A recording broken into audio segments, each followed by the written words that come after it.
정말 교회를 개척한 게 엊그제 같은데 벌써 2주년이 되었다는 것이 실감이 되지 않습니다. 하나님께서 개척하라고 명령을 내리셨을 때 저는 항상 그런 생각을 해왔거든요. 저하고 함께 공부했던 사람들, 저하고 함께 공부했던 그 사람들은 진즉 개척하고 안수를 받고 뭐 이렇게 했는데 저는 10년이 지나서야 대학원에 진학을 하고 또 공부를 하면서 내가 가는 길이 정말 맞는 길인가, 내가 가는 것이 정말 하나님의 뜻인가, 이대로도 좋사오니 이런 마음이 많았었거든요. 이대로도 좋사오니 얼마나 좋습니까? 마음껏 봉사하고 헌신하고 주의 종이 된다고 봉사하는 것도 아니고 목사가 된다고 해서 더 큰 일을 하는 것도 아니고 요즘에 평신도 사역자들이 얼마나 많은데 남편 있고 자녀들 있고 함께 이렇게 신앙생활 하는 것이 얼마나 좋은가, 이런 생각을 할 때에 하나님께서 아주 강하게 역사하시고 책망하시고 다시 대학원에 들어가게 하시고, 그래도 여전히 불투명한 앞날 때문에 고민이 참 많았었는데 하나님께서 때가 되시니까 마음속에 정말 내 마음에 새기듯이 개척이라는 명령이 주어지고, 그 전에는 너무 교만해가지고 나는 하나님이 개척하라고 하면 얼마든지 할 수 있어 이렇게 생각을 했어요. 제 믿음을 정말 자신했었는데 그게 아니고 참 불안하고 두렵고 어떻게 할 것인가, 어디서 할 것인가, 이런 고민이 굉장히 많았습니다. 그런 고민이 많아서 하나님 앞에 기도할 수밖에 없었고, 기도하는 중에 교회 이름을 지어야 교회 이름을 붙잡고 기도할 텐데 교회 이름을 어떻게 해야 되나, 사실 그전에도 생각을 하고 있었는데 저는 참 예쁜 이름, 많은 사람들이 딱 들었을 때 교회 이름이 참 예쁘다 이런 이름을 짓기를 원했어요. 많이 생각을 했는데 아무리 생각을 해도 마땅한 이름이 이제 딱 정해지지 않았었거든요. 저는 샘에 관한 이름을 짓고 싶었는데 기도를 하는데 하나님의 뜻은 그게 아니었던 거죠. 그 샘에 관한 이름은 이제 떠오르지가 않았고 오직 예수. 그때 정말 피곤한 중에 자고 눈을 뜰 때 일어나야지. 그럼 벌써 저 멀리에서부터 오직 예수 다른 이름은 없네 이 찬양이 계속 들리는 거예요. 이러면서 나도 모르게 오직 예수 이러면서 일어나고, 그래서 제가 며칠을 그렇게 지내다가 장로님한테 이상하게 오직 예수, 계속 오직 예수, 아침에 아무 생각도 안 하고 그냥 자고 일어나는데도 일어나면서부터 막 그 귀에 그 오직 예수 찬양이 계속 들리면서 오직 예수 이러면서 나도 모르게 무의식적으로 일어나고, 아무래도 교회 이름을 오직 예수 교회라고 지어야 하려나 봅니다. 이러면서 이제 그 이름을 가지고 새벽에 기도하는데 왜 오직 예수이어야 하는지에 대한 하나님의 정말 무궁무진한 그 이유들이 계속 생각이 나는 거예요. 왜 오직 예수이어야 하느냐, 왜 오직 예수이어야 하느냐, 그 샘솟듯이 정말 그 이유에 대해서 알게 하실 때 제가 그냥 굴복하고 오직 예수 교회 이렇게 하기로 마음을 먹었지만 사실 제 마음에는 드는 이름이 아니었습니다. 굉장히 너무 강하잖아요. 오직 예수 너무 강력하잖아요. 아니 뭐 저만 오직 예수야? 다 오직 예수지. 그래도 이름들은 예쁘게 지을 수 있는데, 그 이재철 목사님이 주님의 교회 이렇게 이름을 지었더니 많은 사람들이 저만 주님의 교회야? 다 주님의 교회지? 왜 특별하게 주님의 교회라고 지었어? 이렇게 뭐 비난하는 사람들이 있었는데 마찬가지 아니겠어요? 지네만 오직 예수야? 다 우리도 오직 예수지. 그런데도 하나님께서 그렇게 감동을 주셔서 오직 예수 교회라고 이름을 짓게 되었습니다. 너무 부담스러운 이름, 너무 제가 부족하기 때문에 부담스러운 그 이름을 가지고 신학을 하게 되었을 때 참 막막하고 참 어떻게 해야 될까 아무것도 생각나지 않는 그때에 하나님께서 아무것도 염려하지 말고 오직 모든 일에 기도와 간구로 너희 구할 것을 감사함으로 하나님께 아뢰라. 그리하면 모든 지각에 뛰어난 하나님의 평강이 너희 마음과 생각을 지키시리라.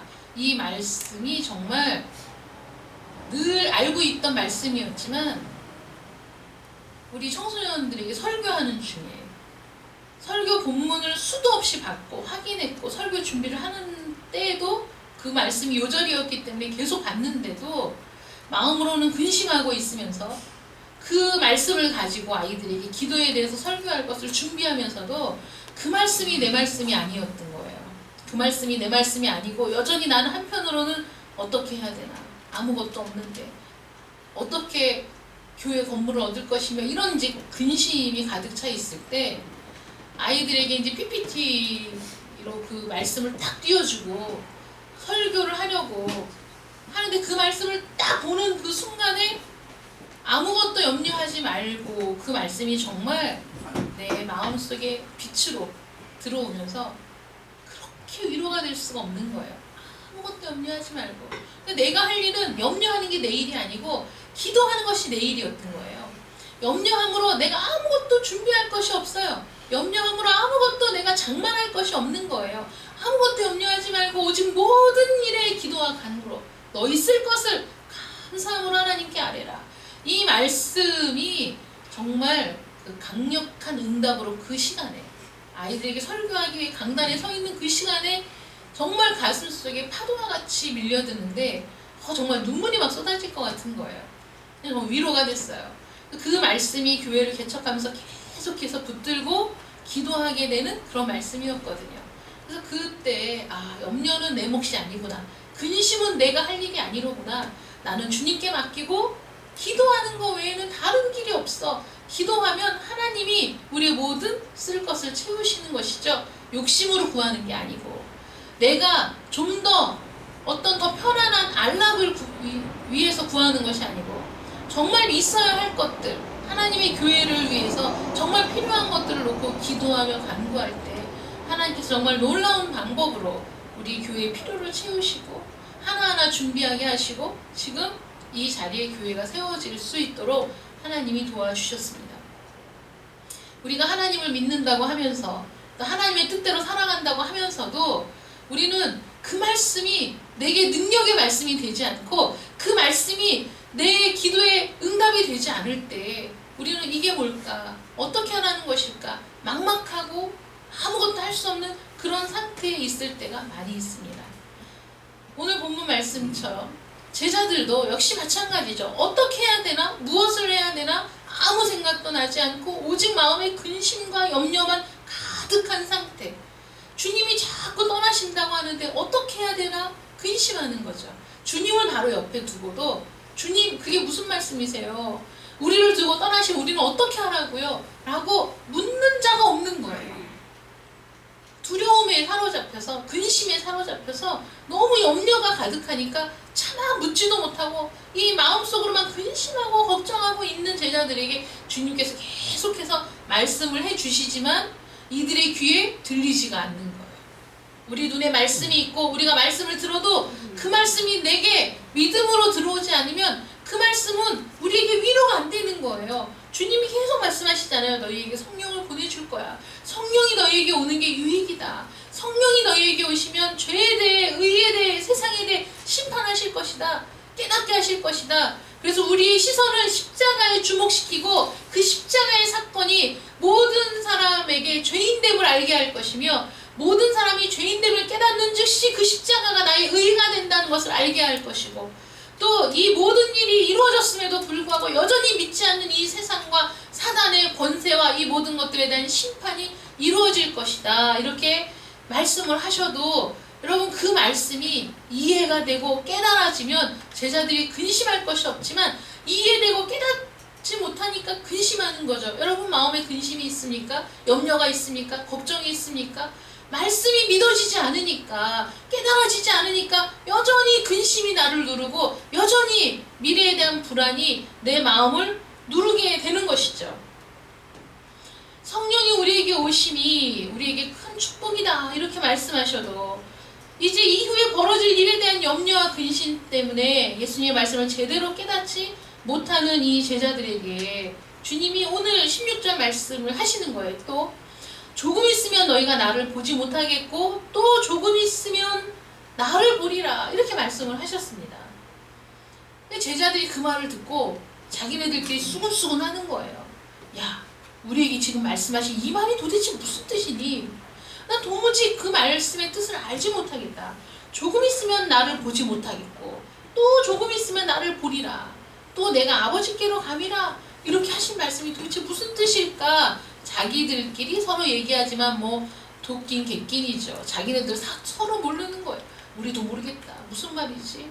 야, 그나저나 마음에 근심이 한가득 있으니 주님이 하신 말씀들의 의미를 깊이 헤아리지도 못하는 이 상태에서 자기들끼리 얘기합니다. 아, 왜 주님한테 물어보지 못할까요?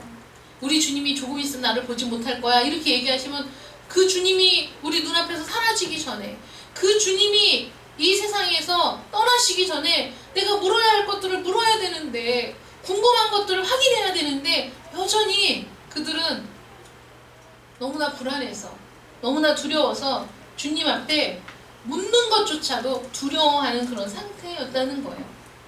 자기들끼리 이런 대화를 나눌 때 조금 있으면, 여러분들은 이해하세요? 조금 있으면 너희가 나를 보지 못하겠고 조금 있으면 또 너희가 나를 보리라. 이 말씀이 무슨 뜻인지 아십니까, 여러분? 여러분들은 이해하십니까? 여러분들이 만약에 이 말씀을 이해하고 여러분들이 만약에 이 말씀을 믿는다면 여러분들 마음속에 있는 모든 근심과 걱정이 다 물러날 줄 믿습니다.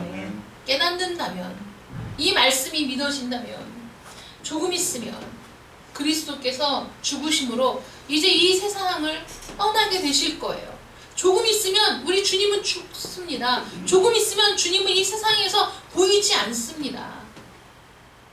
조금 있으면 주님을 보지 못하게 된다는 것에 대해서 제자들은 어렴풋이 이해를 했을 거예요. 근데 그 뒤에 말씀이 이해가 안 되는 거죠. 그런데 또 조금 있으면 너희가 나를 보리라. 이 말씀이 무슨 말씀이냐. 근데 보지 못하겠다는 말은 이해가 되지만 또 너희가 나를 보리라 하신 이 말씀은 무슨 말씀이냐. 여러분, 주님께서는 제자들에게 여러 번 말씀하셨어요. 성전을 헐라 내가 사흘 뒤에 짓겠다. 예수님이 죽으시고 부활하실 것에 대한 암시와 예시와 또 직접적인 표현들을 통해서 여러 번 말씀을 하셨지만 제자들은 다 그 말씀을 이해하지 못하고 있었던 거예요. 그러니까 조금 있으면 나를 보지 못하고 또 조금 있으면 나를 볼 것이라는 그 말씀을 하셨을 때 그게 이해가 안 되는 거예요. 이게 무슨 말? 이해가 안 되는 말이죠. 여러분, 여러분들이 신앙생활을 할 때 하나님의 말씀이 다 이해가 되십니까? 하나님의 모든 일들이 이해가 되십니까? 왜 하나님을 열심히 믿는데 저렇게 힘들까? 왜 하나님을 열심히 믿는데 저렇게 일이 안 되는 걸까? 왜 하나님을 열심히 믿는데 저렇게 어려운 일들을 계속 만나게 되는 것일까? 이해할 수 없어. 우리 이 세상 살면서 이해할 수 없는 일들 많잖아요. 많습니다. 왜 그럴까? 이해가 안 되네. 하나님은 정말 살아계신 걸까? 이해가 안 되네. 하나님이 살아계신다면 이런 일은 있을 수 없을 거야. 하나님이 계신다면 이렇게 내버려 두지는 않을 거야. 이런 생각들, 내 생각과 다른 하나님의 말씀, 내 생각과 다른 하나님의 모든 섭리를 볼 때 우리 이해할 수 없습니다. 이해가 안 됩니다. 여러분, 그때 하나님께 물으십니까? 하나님 왜 그렇죠? 이해가 안 됩니다. 하나님이 살아계신 건 내가 분명히 알겠는데 왜 하나님이 살아계신데도 저 원수 같은 것들은 저렇게 잘 되게 하고. 어떤 분이 인터넷에 그런 질문을 올린 거예요. 정말 나쁜 사람이, 정말 우리 가족을 너무 괴롭게 하고 너무 나쁜 사람들인데 왜 그 사람들은 잘 사냐 이거예요. 그 질문에 올린 거예요. 왜 그 사람들은 잘 사는 겁니까? 이해가 안 되죠. 우리는 이렇게 하나님의 말씀대로 살려고 애를 쓰는데도 왜 이렇게 어려운 거야? 그런데 저 못된 인간들은 왜 저렇게 잘 사는 거야? 이해가 안 되잖아요. 근데 이해가 안 되는데, 야, 이해가 안 되네. 하나님은 없나 봐. 이런 게 아니에요. 믿는 사람들은 하나님 왜 그렇습니까? 이해가 안 됩니다. 무슨 이유 때문입니까? 하나님께 물어야죠. 그럼 하나님께 가지고 나와서 하나님께 그 궁금증을 물어야 됩니다. 하나님의 뜻이 어디에 있는지 우리가 이해할 수 있게 해달라고 기도해야죠. 하나님의 뜻은 너무나 원대해서 우리가 다 이해할 수 없어요. 다 파악할 수 없어요. 그렇다고 해서 내 마음대로 성경을 짜집기 해가지고 내가 이해하기 쉬운 대로 말씀을 왜곡해서 받아들이면 그게 이단이 되는 거예요. 그 신학 중에 추리신학이 있답니다. 추리신학. 제가 추리물 되게 좋아하거든요. 영화도 추리물 좋아하는데, 추리신학이 뭐냐면 자기가 궁금하고 자기가 이해가 안 되는 그 부분들을 추리를 해가지고 이 성경 말씀을 다 짜집기를 하는 거예요. 어떻게? 내가 이해할 수 있게. 내가 생각한 대로 이해할 수 있게 성경을 짜집기 해가지고 만들어낸 신학이 추리신학이에요. 그 유명한 이단 중에 있습니다. 추리신학. 근데 그 추리신학을 정말 따르는 수많은 목회자들이 있다는 게 문제죠. 성경은 그렇게 내 마음대로 추리해서 내가 이해하기 편한 대로 갖다 붙여서 짜집기 해서 보는 책이 성경이 아닙니다. 하나님의 뜻은 나의 뜻과 다르기 때문에, 하나님의 길은 나의 길과 다르기 때문에 하나님의 뜻이 무엇인지를 묻고 가는 것이 신앙의 길인 줄 믿으시기 바랍니다. 아멘. 내 눈에 보이지 않아도, 내가 이해할 수 없어도 하나님의 뜻은 반드시 선하고 하나님의 뜻은 반드시 의롭다는 것을 믿는 그 믿음으로, 내가 지금은 이해할 수 없으나 하나님의 뜻이 분명히 있음을 믿고 가는 것이 이 신앙의 길입니다. 그러므로 이 제자들도 주님의 말씀이 이해가 되지 않았을 때 분명히 물었어야 돼요. 주님, 그게 무슨 말씀이에요? 조금 있으면 보지 못하리라. 그 말씀 내가 어느 정도 이해가 되지만 또 조금 있으면 보게 될 것이라는 그 말씀은 무슨 말씀입니까? 물어야 됩니다. 그러나 묻지 못하고 이들이 자기들끼리 수군거릴 때 우리 주님께서 그들의 마음을 아시고 그들에게 설명을 해주시는 거예요. 조금 있으면 보지 못하고, 그건 주님께서 죽으신다는 말씀이시죠. 그럼 조금 있으면 또 보리라 하는 말씀은 죽으시지만 주님이 다시 살아나실 거라는 거예요. 제자들은 정말 조금 있으면 주님의 죽으심을 목격하게 될 것이고, 또 조금 있으면 주님이 다시 살아나는 것을 보게 될 거예요. 지금 제자들은 이해가 안 되지만, 지금 제자들은 전혀 그것을 상상할 수가 없지만 주님은 알고 계세요. 알고 계시기 때문에 제자들이 얘기하는 거예요. 너 조금 있으면 나를 보지 못해. 나를 보지 못하는 것 때문에 너희가 슬퍼하고 근심하고 염려하는 거 내가 안다. 그러나 조금 있으면 또 나를 보게 될 것이야. 이렇게 말씀하시는 거죠. 여러분, 이것처럼 강력한 위로가 어디 있습니까? 이것처럼 강력한 안위가 되는 말씀이 어디 있느냐 하는 거예요. 조금 있으면 또 본대잖아요. 그 말씀을 깨닫지 못하니까 마음속에 전전긍긍 불안하고 염려가 되고, 부활하신 주님은 이 영원한 작별이 아닌 거죠. 지금 헤어져도 영원한 헤어짐이 아니에요. 영원한 작별이 아니에요. 또 보는 거예요. 부활하신 주님은 성경을 통해서 제자들 마음에 더 선명하게 새겨지게 되고, 모든 제자들은 주님과 언제나 함께하고 있음을 확신하게 될 거예요. 눈에 보이지 않아도 주님이 없는 게 아니에요. 우리 주님은 조금 있다가 죽으시고 조금 있다 부활하셔서 제자들과 40일 동안을 같이 하셨어요. 그때 제자들이 어떤 마음을 가졌을 것 같아요? 주님의 말씀이 진짜구나. 주님의 말씀이 확실한 거구나. 주님은 결코 빈말을 하시는 분이 아니시구나. 정말 우리 눈에 보이는 이 예수님을 통해서 제자들은 부활을 확신하게 되었고, 다시 우리 주님이 승천하셔서 구름이 그를 가리어 보지 못하게 되었을 때, 그때 제자들이 낙심하지 않았어요. 그때 제자들이 슬퍼하지 않았습니다. 그때 제자들이 근심하고 염려하지 않았어요. 그때에는 왜 그렇습니까? 주님이 지금 하신 말씀들은 제자들에게 나중에 그 말씀의 의미를 깨닫는 귀한 경험이 되었고, 이제 눈으로 목도하고 그들은 주님의 부활을 확신했고, 그 주님이 다시 우리들을 데리러 오리라는 그 말씀을 믿어 의심치 않았어요. 그래서 주님이 승천하실 때 눈앞에서 정말 저 하늘로 사라지시며 구름이 가리어 보지 못하게 되었을 때에도 제자들이 그때에는 근심하지 않았어요. 울지 않았어요. 낙심하지 않았어요. 왜냐하면 너희가 본 대로 그대로 주님이 다시 오실 것이라는 그 말씀을 믿었기 때문입니다.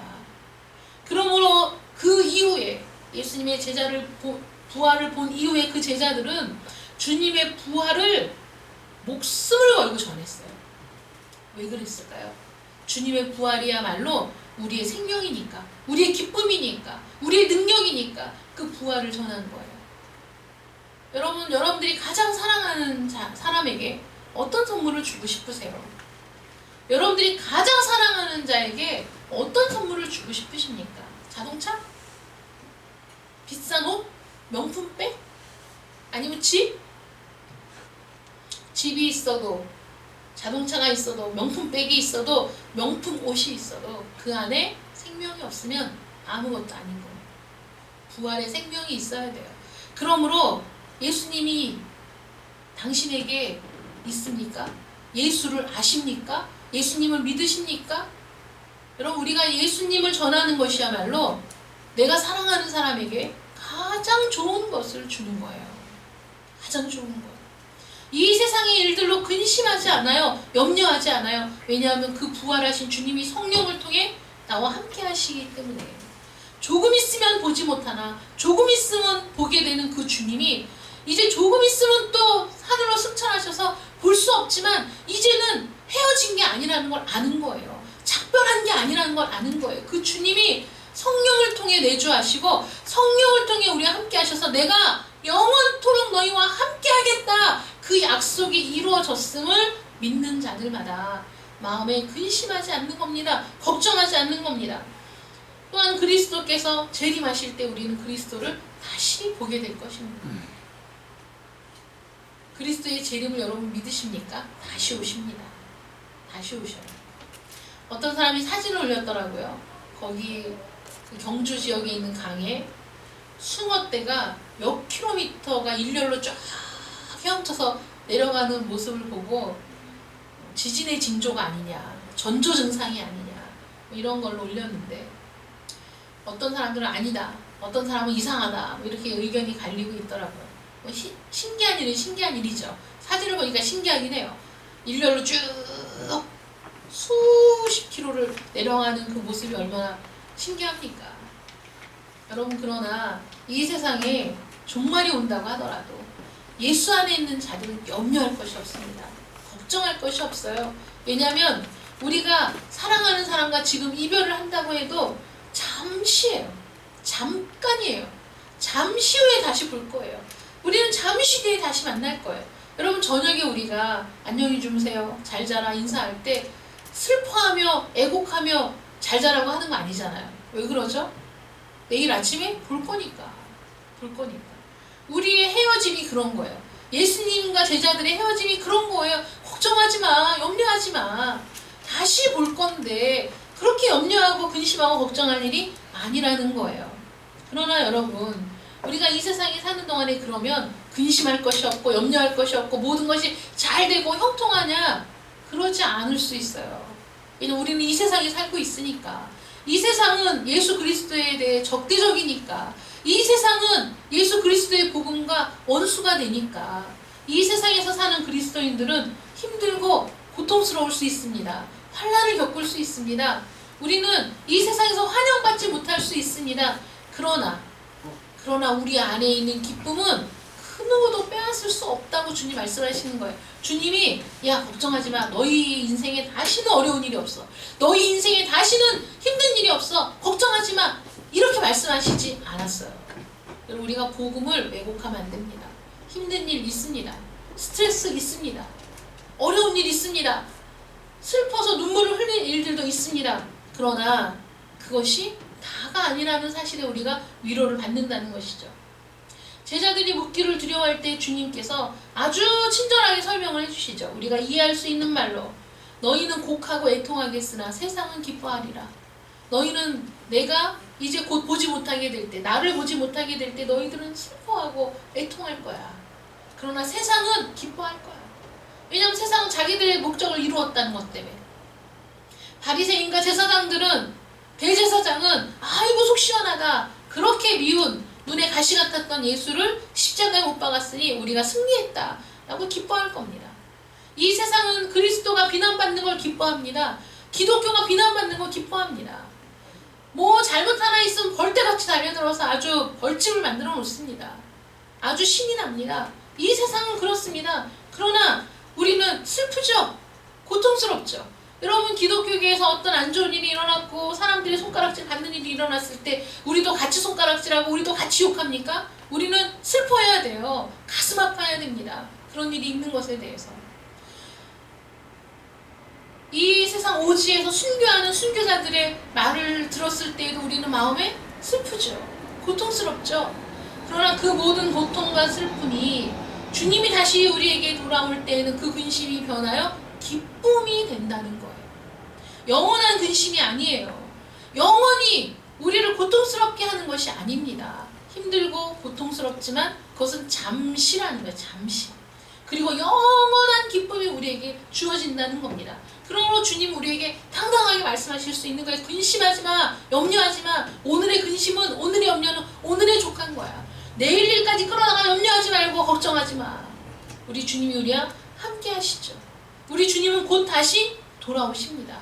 그러므로 우리의 슬픔도 잠시 지나가는 거예요. 그러므로 우리 주변에 있는 사람들, 신실한 그리스도인들이 고통받고 신실한 그리스도인들의 일이 안 되고 형편이 어려워지고 고통당하는 것을 보고 하나님이 살아계시냐, 하나님이 정말 살아계시면 저렇게 내버려 둘 수 없지 라고 얘기해서는 안 됩니다. 어떠한 고통도 잠시예요. 잠시 때가 되면 주님이 돌아오십니다. 때가 되면 주님이 회복시키십니다. 때가 되면 그들 마음속에 기쁨을 부어주십니다. 그러므로 시편 4편 7절 말씀에 주께서 내 마음에 두신 기쁨은 저희의 곡식과 새 포도주의 풍성할 때보다 더합니다 라고 고백하는 거예요. 주님이 내 마음에 두신 기쁨은 그 무엇과 바꿀 수 없어. 아무리 곡식 창고에 곡식을 쌓아두고 포도주 창고에 포도주를 쌓아두었어도 그 기쁨이 주님이 나에게 주신 기쁨과는 비교할 수 없습니다. 그 기쁨은 그 무엇과도 바꿀 수 없습니다. 이 곡식이 쌓여있을 때는 아유 너무 좋아. 그러나 먹고 없어지면 빈 창고가 되면 다시 슬플 일이지만 새 포도주가 풍성하면 기쁘나 그 새 포도주가 다 없어지면 마음이 쓸쓸해지겠지만 주님이 우리 마음에 두신 기쁨은 영원토록 변함이 없는 거예요. 영원토록 지속되는 거예요. 그러므로 주님이 내 마음에 두신 기쁨을 경험한 사람, 그 기쁨이 무엇인지 아는 사람은 슬퍼할 일이 있어도 죽을 정도로 슬퍼하지 않습니다. 근심할 일이 있어도 죽을 정도로 근심하지 않습니다. 아무리 힘든 일이 있어도 결코 낙심하지 않습니다. 왜냐하면 우리 주님은 곧 다시 오실 것이기 때문입니다. 우리 주님은 다시 오십니다. 조금 있으면. 우리 눈에 보이지 않아도 성령과 함께 우리 안에 내주하시다가 이제 곧 다시 오실 거예요. 우리 주님이 다시 이 땅에 오시는 그 순간에 믿지 않는 자들은 슬피 울며 이를 가는 일이 있겠지만 우리는 그 기쁨의 잔치에 참여해서 주님과 함께 할 수 있다는 것이죠. 우리에겐 그것이 우리의 소망이 되어야 돼요. 영원한 소망이죠, 여러분. 그러므로 육체를 가지고 이 세상에서 사는 일이 영원할 것이라고 생각하지 마십시오. 육체를 갖고 사는 이 세상 일이 전부라고 생각하지 마십시오. 이 세상을 추구하는 자들은 여전히 육체적인 향락을 추구하며 살아가겠지만 우리는 그것이 영원하지 않다는 것을 알기 때문에 더 이상 육체적인 향락에 매몰되어 살아가는 것이 아니라 하나님이 기뻐하시는 일을 우리가 추구하며 살아가게 된다는 거예요. 왜 그렇습니까? 조금 있으면 주님을 다시 볼 거니까. 조금 있으면 주님이 다시 우리를 부르러 오실 테니까. 조금 있으면 우리가 거할 처소를 다 준비가 되면 우리 주님이 우리가 거할 처소를 다 예비하시면 다시 오실 거니까 그때를 우리가 바라보는 것이죠. 이 세상의 것들은 다 소멸되고 없어지는 겁니다. 우리의 보물은 저 하늘에 있습니다. 저 하늘에 있는 우리 보물은 결코 없어지지 않아요. 동록도 해하지 못해 좀도 쓸지 않아요. 영원토록 보관되는 곳이죠. 내 모든 헌신과 내 모든 예배와 내 모든 봉사와 내가 이 세상에서 견디고 인내한 수고가 저 하늘에 있어서 영원토록 있기 때문에 결코 없어지지 않는 그 보화를 가지고 있는 우리, 또 우리 마음에 영원토록 우리 주 예수 그리스도가 우리의 보화가 되시기 때문에 우리가 어떤 상황에서도 낙심하지 않을 수 있는 거예요. 근데 여러분 감사하시기 바랍니다. 제자들은 주님이 이렇게 말씀하실 때도 여전히 깨닫지 못했어요. 언제 깨달았을까요? 주님이 부활하신 것을 보고 나서. 언제 깨달았습니까? 주님이 약속하신 성령을 받고 나서 이들의 마음속에 강력한 확신, 강력한 믿음이 생긴 거예요. 여러분 지금 이 시대는 성령의 시대. 우리 주님이 약속하신 성령이 이미 우리 각 사람의 심령 속에 거하시면서 우리 주님의 십자가를 더 분명하게 보여주시고 우리 주님을 더욱 분명하게 부각시켜서 주님을 믿고 따를 수 있도록 이끄시는 이 세상이 얼마나 행복하냐 하는 거예요. 주님이 제자들에게 하신 말씀들을 제자들이 깨닫지 못했다는 것을 우리가 지금 말씀을 통해 보면서 아유 제자들은 주님이 이렇게 말씀하셔도 깨닫지 못했네. 그러면서 우리는 그 말씀을 통해서 아 주님이 하신 말씀이 다 이루어졌음을 아는 우리 아닙니까? 말씀을 통해서 주님이 이렇게 말씀하셨는데 정말 주님이 죽으셨고 말씀하신 대로 정말 주님이 말씀하신 대로 부활하셨고 그 주님이 승천하신 것을 본 제자들은 그 부활의 믿음을 가지고 자신이 죽음에 이르기까지 그 믿음을 잃지 않았던 것을 우리가 성경을 통해서 볼 수 있으니 얼마나 감사합니까? 이제 남은 것은 우리의 몫입니다, 여러분. 주님이 다시 이 땅에 우리를 데리러 오시는 그날까지 저와 여러분도 낙심하지 말고 염려하지 말고 이 부활의 신앙을 가지고 인내하고 견디는 여러분들 되시기를 축원합니다. 아멘. 힘든 일이 없다고 약속하신 거 아니에요. 눈물 흘릴 일이 없다고 약속하신 거 아니에요. 그러나 그 뒤에 주시는 기쁨이 얼마나 큰지 그 이전의 고통을 다 잊어버린다고 무엇과 비유해서 말씀하시죠? 해산하는 여인을 통해서 말씀하시는 거예요. 남자분들은 아이를 출산하지 못해서 그 감격을 모르겠지만 아이를 10달 동안 품고 있다가 아이가 태어날 때가 되면 너무 무서워요. 저는 우리 디모데 날 때 죽는 줄 알았어요. 겁나가지고. 주영이를 낳을 때는 아무것도 모르고 병원에 갔고요. 거기에서 너무 힘들었기 때문에 너무 고통스러웠기 때문에 잊어버리고 살다가 둘째를 출산하게 될 때 그 고통이 새록새록 떠오르니까 병원에 입원하러 가면서 정말 마음속으로 너무너무 무서웠어요. 그 고통을 또 겪어야 된다니 정말 죽을 것 같다. 그렇게 병원에 들어갔어요. 그리고 아이를 낳았어요.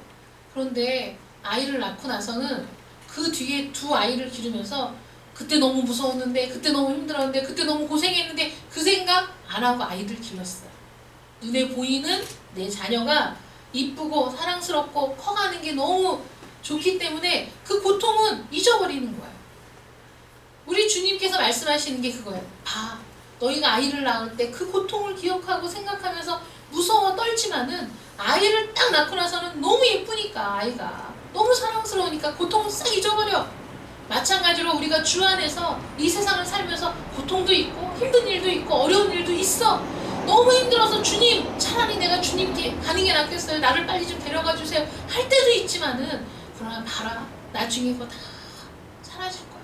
그 고통은 다 기억되지 않을 거야. 왜냐하면 주님을 다시 만난 그 기쁨이 주님이 나와 함께 하시는 그 기쁨이 너무 크니까 너무 좋아서 너무 행복해서 다 잊어버려. 그럴 날이 올 거라는 거예요. 분명히. 그러므로 우리의 미래는 밝습니다. 우리의 미래는 행복합니다. 아멘. 우리의 미래는 너무나 영광스러운 거예요. 그것을 주님께서 말씀하시는 겁니다. 이 세상에서의 모든 고통이 다시는 기억되지 않을 그 기쁨의 날이 우리에게 있음을 기억하면서 지금도 여전히 성령을 통해 우리 가운데 기쁨을 주시는 그 기쁨을 통해 살아가는 여러분들 되시기를 축원합니다. 아멘. 기도하겠습니다. 사랑의 하나님 감사합니다. 눈물을 흘리며 씨를 뿌리는 자는 기쁨으로 단을 거두게 될 것이라고 말씀하셨습니다. 우리가 이 세상을 살아가는 동안에 하나님과 함께하고 하나님을 믿고 살아가지만 여전히 우리 인생 가운데는 슬프고 낙심할 만한 일들, 고통스러운 일들, 겪지 않으면 좋았겠다고 생각할 만한 일들이 일어날 수 있습니다. 그러나 그것은 잠깐 지나가는 일입니다. 잠시 후면 조금 있으면 우리 주님이 우리 눈에서 눈물을 씻기시고 우리가 이 땅에서 애쓰고 수고하고 인내했던 모든 일들에 대해서 우리 주님께서 갚아주실 그날이 반드시 옵니다. 그 부활의 날, 주님을 만나게 될 그날을 우리가 마음속으로 품고 살아갈 수 있도록 도와주시고 잠시 후에 조금 있으면 다시 오실 그 주님을 우리가 바라보며 살아갈 수 있도록 도와주시기를 간절히 원합니다. 우리 눈에서 눈물을 씻겨주시고 우리가 눈물로 씨를 뿌렸던 모든 결실을 우리에게 주실 그날, 우리 주님이 우리를 하늘의 신부로 맞이하실 그날에 우리가 주님을 배울 것을 소망하면서 지금 이 땅에서 힘들고 어려운 일들을 견뎌내게 하시고 이겨내게 하시고 이 땅이 전부가 아니고 이 생애가 전부가 아님을 기억하면서 다시 오실 주님을 바라보는 저희들 되게 하여 주시옵소서. 아멘. 예수님의 이름으로 기도드립니다. 아멘. 아멘.